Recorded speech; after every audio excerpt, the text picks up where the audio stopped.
जीवन के रहस्य को जानने के लिए संसार के वास्तविक रूप को समझना आवश्यक है, वैसे ही किसी ज्ञान की प्राप्ति के लिए उसके प्रति समर्पण आवश्यक है। जैसे कि अगर जल की प्रवाह में मुट्ठी डालकर निकाली जाए तो कुछ प्राप्त नहीं होता, लेकिन उसी हथेली की अगर अंजुरी बनाकर जल की प्रवाह में डाली जाए तो जल मुख तक पहुंच पाता है। हमें स्वयं से यह प्रश्न पूछना चाहिए कि हमने अहंकार की मुट्ठी बनाई है या समर्पण की अंजुरी बनाई है। नमस्कार साथियों, स्वागत है आपका भागवत गीता के दूसरे अध्याय की व्याख्या में, जिसका नाम है भागवत गीता की सीख। आज हम ये जानेंगे कि भागवत गीता के दूसरे अध्याय से क्या सीखा जा सकता है। मैं पूरी कोशिश करूंगी कि मैं अनामिका बिल्कुल सरल और सिंपल भाषा में आप तक भागवत गीता के दूसरे अध्याय की व्याख्या पहुंचा सकूं। पहले अध्याय में हमने ये देखा कि कैसे अर्जुन कुरुक्षेत्र के युद्ध स्थल में दोनों सेनाओं का निरीक्षण करते हैं और वहां युद्ध लड़ने के लिए आए हुए अपने प्रियजनों को देखकर निराश और हताश होकर अपना धनुष छोड़ रथ के पीछे जाकर बैठ जाते हैं और अपने प्रियजनों के प्रति मोह में पड़कर भावुक होते हुए भगवान श्री कृष्ण से युद्ध न करने की बात करते हैं। इससे पहले कि आप श्रीमद् भागवत गीता के दूसरे अध्याय के ज्ञान में खो जाएं, इस चैनल को सब्सक्राइब करके बेल आइकन जरूर प्रेस कर दें, ताकि आगे भी मैं आप तक ऐसे ज्ञानवर्धक वीडियोस लाती रहूं। भागवत गीता के दूसरे अध्याय में हमें मनुष्य के जीवन का अर्थ, आत्मा, मृत्यु, पुनर्जन्म, इमोशनल स्टेबिलिटी, डिसीजन मेकिंग, निष्काम भाव से कर्म करना और समय के साथ परिवर्तन के महत्व के बारे में सीखने को मिलता है। तो चलिए दोस्तों, विस्तार से जानते हैं भागवत गीता से मिलने वाली सीख और शिक्षाओं के बारे में। श्रीमद् भागवत गीता, सांख्य योग और गीता सार। इस अध्याय की शुरुआत होती है जब धनुर्धर अर्जुन शोक करते हैं और श्री कृष्ण से कहते हैं, माधव, मुझे केवल भयंकर विनाश दिख रहा है। क्यों, किस लिए माधव? अपमान की पीड़ा, अन्याय का विचार, प्रतिशोध का संकल्प। मेरे पास ऐसा कोई कारण नहीं है जिसके लिए मैं इतने बड़े विध्वंस को स्वीकार कर सकूं। श्री कृष्ण कहते हैं, हे अर्जुन, तुम्हारे मन में यह विचार आया कैसे? यह नपुंसकता तुम्हें शोभा नहीं देती। तुम क्षत्रिय हो और युद्ध करना तुम्हारा कर्तव्य है। शस्त्र उठाओ और युद्ध करो पार्थ। श्री कृष्ण अर्जुन को समझाते हैं, विध्वंस ही नवनिर्माण का कारण होता है। जिस प्रकार पौधों के नवनिर्माण के लिए एक डाली काटी जाए तो दो नई डालियां जन्म लेती है, आज के विध्वंस से ही कल का नवनिर्माण होता है। यह अध्याय हमें भौतिक शरीर तथा आत्मा के विश्लेषण, अध्ययन द्वारा आत्म साक्षात्कार का उपदेश देता है, जिसकी व्याख्या परम अधिकारी भगवान श्री कृष्ण द्वारा की गई है। यह साक्षात्कार तभी संभव है जब मनुष्य निष्काम भाव से कर्म करे, तभी मनुष्य आत्मबोध को प्राप्त कर सकता है। अर्जुन अलग अलग तर्क देते हैं, हर संभव प्रयास करते हैं युद्ध न लड़ने की।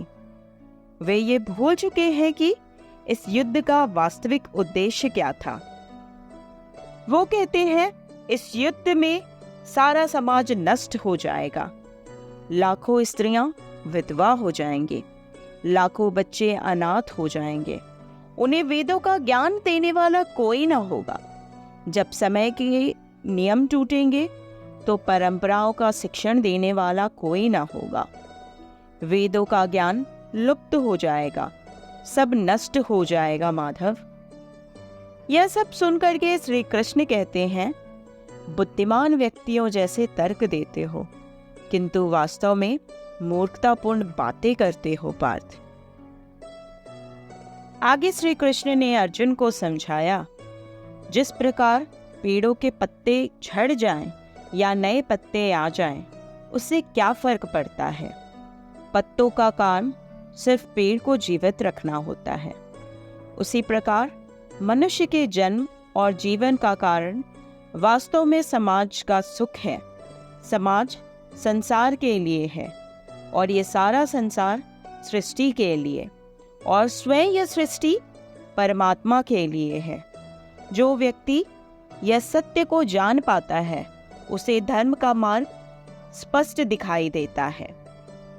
परिवर्तन ही जीवन का एकमात्र सत्य है, परंतु परिवर्तन चाहे वो जीवन में हो या समाज में हो, एक प्रचंड आरंभ के साथ शुरुआत होती है।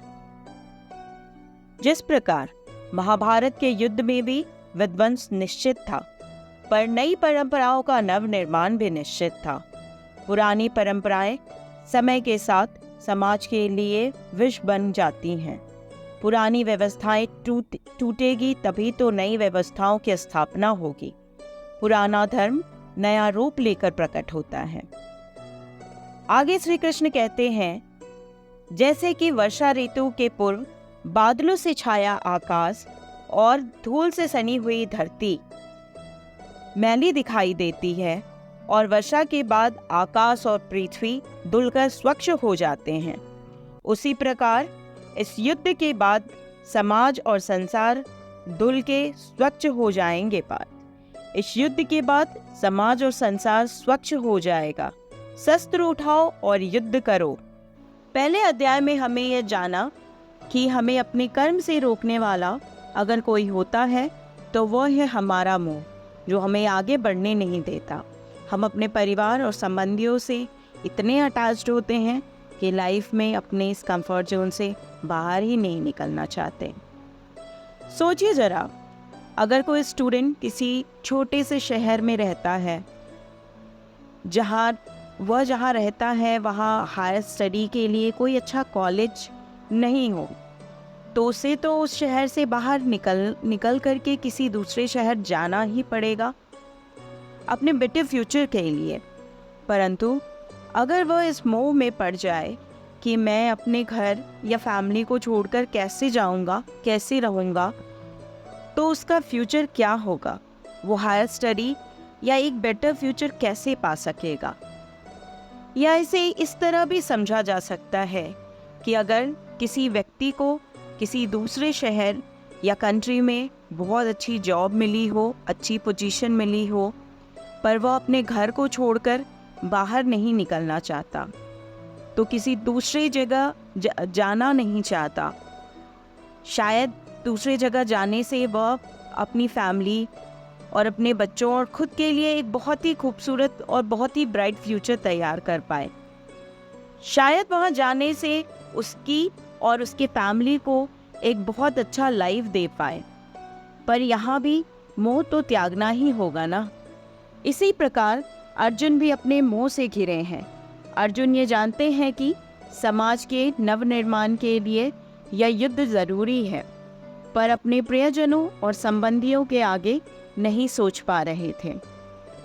आगे अर्जुन श्री कृष्ण से कहते हैं, मेरी आत्मा के साथ मेरे जीवन रथ को भी उचित मार्ग पर ले चलें। मैं अपनी कृपण दुर्बलता के कारण अपना कर्तव्य भूल गया हूँ और सारा धैर्य खो चुका हूँ। कृपा करके जो मेरे लिए श्रेयकर हो उसे निश्चित रूप से बताएं। अब मैं आपका शिष्य हूँ और आपके शरणागत हूँ। कृपा मुझे बताएं कि मैं किस प्रकार अपनी निर्बलता का त्याग कर पाऊंगा, और श्री कृष्ण के चरणों में गिर जाते हैं। दो घनिष्ठ मित्र अर्थात श्री कृष्ण तथा अर्जुन के मध्य वार्ता चल रही थी। मित्र के रूप में दोनों का पद समान था, किंतु इनमें से एक स्वेच्छा से दूसरे का शिष्य बन गया था। भगवान अपने भक्त के लिए सखा, पुत्र या प्रेमी बनना स्वीकार करते हैं, किंतु जब उन्हें गुरु रूप में अंगीकार किया गया तो उन्होंने तुरंत गुरु की भूमिका निभाने के लिए शिष्य से गुरु की भांति गंभीरता पूर्वक बातें की, जैसा कि अपेक्षित है। गुरु तथा शिष्य की यह वार्ता दोनों सेनाओं की उपस्थिति में हुई, जिससे सारे लोग लाभान्वित हुए। अतः भागवत गीता का संवाद किसी एक व्यक्ति, समाज या जाति के लिए नहीं, अपितु सबों के लिए है, और उसे सुनने के लिए शत्रु या मित्र समान रूप से अधिकारी हैं। आगे श्री कृष्ण ने अर्जुन से कहा, तुम विद्वान की तरह बातें करते हो, किंतु तुम यह नहीं जानते कि जो विद्वान होता है, अर्थात जो यह जानता है कि शरीर और आत्मा क्या है, वो किसी भी अवस्था में शरीर के लिए, चाहे वो जीवित है या मृत, शोक नहीं करता। शरीर जन्मता है और आज या कल इसका विनाश निश्चित है। अतः शरीर उतना महत्वपूर्ण नहीं है जितना आत्मा है। ऐसा कभी न हुआ है कि मैं न हूं या तुम न रहे हो, अथवा यह समाज, लोग न रहे हों, और न ऐसा है कि भविष्य में हम लोग नहीं रहेंगे। नैनम छिद्दन्ति शास्त्राणि नैनम दहति पावका न चैनम क्लेदयम त्यापो न शोष्यति मारुतः। अर्थात यह आत्मा न तो कभी किसी शस्त्र द्वारा खंड खंड किया जा सकता है, न अग्नि द्वारा जलाया जा सकता है, न जल द्वारा भिगोया या वायु द्वारा सुखाया जा सकता है। मनुष्य जैसे रथ का उपयोग करता है, वैसे ही आत्मा इस शरीर रूपी यंत्र का उपयोग करती है। शरीर के मध्य से शरीर के सुख दुख का उपभोग करती है, किंतु आत्मा शरीर नहीं है। शरीर नष्ट किया जा सकता है, पर आत्मा नष्ट नहीं होती। आत्मा शरीर में रहते हुए भी अमर है। आत्मा सर्वव्यापी है, अचर है, अमर है, स्थित है, सनातन है। पुराना वस्त्र त्याग कर मनुष्य जिस प्रकार नए वस्त्र को धारण करता है, वैसे ही आत्मा पुराने शरीर को छोड़कर बार बार नए शरीर को धारण करती है। आगे श्री कृष्ण अर्जुन से प्रश्न करते हैं कि यह संसार क्या है? मनुष्य, पेड़ पौधे, मानव, दानव, कीट कैसे बनते हैं, कैसे जीते हैं, किन पदार्थों से इनका जन्म होता है, मृत्यु कैसे होती है, मृत्यु के बाद इनका क्या होता है? तब अर्जुन ने उत्तर दिया, मनुष्य का देह मिट्टी से बनता है, जल रक्त बनकर प्रवाह करती है, अग्नि देह को ताप देती है, और देह में रिक्त स्थानों में आकाश और वायु होती है। अर्थात धरती, जल, आकाश, अग्नि और वायु, इन 5 महाभूतों से शरीर का निर्माण होता है। अर्थात अगर समझा जाए तो हम मनुष्य धरती, जल, आकाश, अग्नि, वायु, इन 5 महाभूतों के अलावा कुछ भी नहीं। तब श्री कृष्ण ने अर्जुन को समझाया कि तुम जिनका मोह कर रहे हो, पितामह, गुरु, भाई, संबंधी, प्रियजनों, यह सब इन 5 महाभूतों के अलावा कुछ भी नहीं है। फिर तुम किसका मोह कर रहे हो? मिट्टी का। अर्जुन तब तर्क देते हैं कि इस मिट्टी के देह से ही तो मनुष्य एक दूसरे का परिचित पाते हैं। सारे संबंध इस मिट्टी के देह से ही तो होते हैं, परंतु वो यह नहीं जानते कि अगर यह सत्य होता तो मृत्यु के बाद देह को नष्ट क्यों किया जाता। वास्तव में न मनुष्य का परिचय इस देह से है, न संबंधों का आधार उसके देह से है, बल्कि मनुष्य का स्वभाव, उसके बर्ताव और उसके कार्य उसका परिचय है।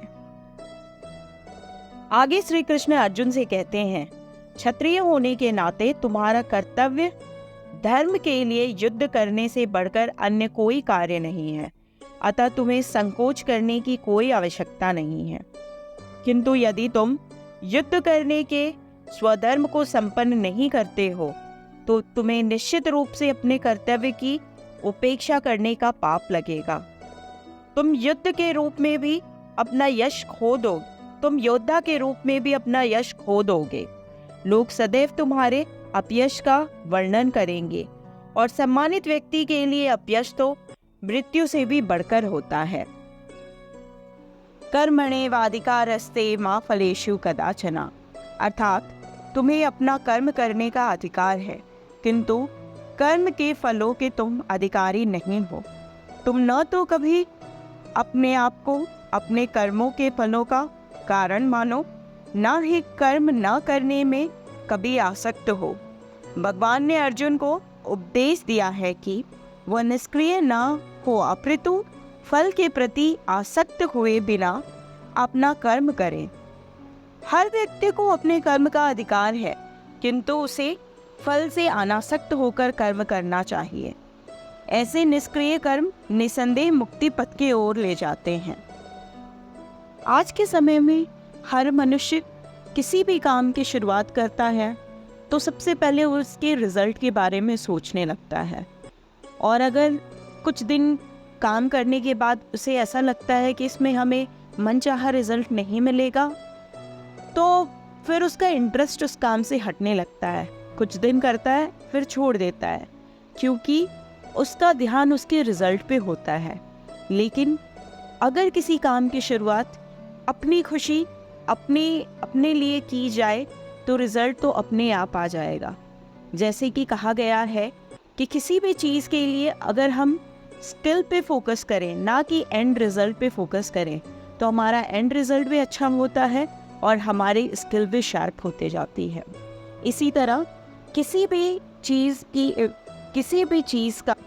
तरह हमें कभी भी किसी काम की शुरुआत उसके रिजल्ट को सोचते हुए नहीं करनी चाहिए, बल्कि अपने तरफ से अपनी चीज़ों को परफेक्शन देनी चाहिए और उसमें पूरे लगन के साथ लगना चाहिए, जिसका नतीजा हमें बेहतर से बेहतर रिजल्ट अपने आप मिल जाएगा।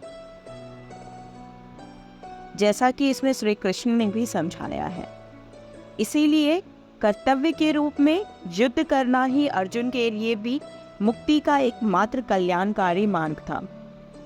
श्री कृष्ण कहते हैं, हे अर्जुन, जय अथवा पराजय की समस्त आसक्ति त्याग कर समभाव से अपना कर्म करो, यही समता योग कहलाती है।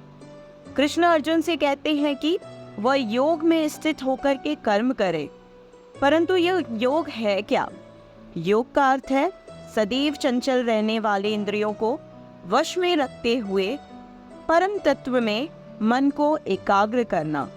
जो व्यक्ति अपने भीतर खोज कर पाता है कि वह इंद्रियां नहीं, विचार नहीं, शरीर नहीं, भावनाएं नहीं, ज्ञान भी नहीं, जो यह समझ जाता है वह अंत में स्वयं को आत्मा के रूप में जान लेता है।